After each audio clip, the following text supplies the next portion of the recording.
菜、調味，唔使5分鐘，呢部炒菜機械人已經炒好一碟熱辣辣嘅小菜，全程唔使人手。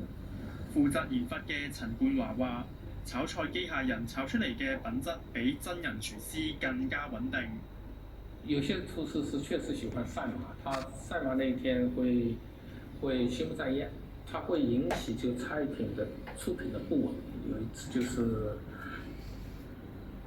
前面的人太多了，然後他太累了，把那個勺子一丟下就走掉了。而家餐廳只係需要3個人返工。陳冠華話：一部機械人可以替代2個廚師，餐廳嘅成本大減。一般的廚師大概3萬港幣一個月，那就6萬塊錢一個月，一年就70幾萬。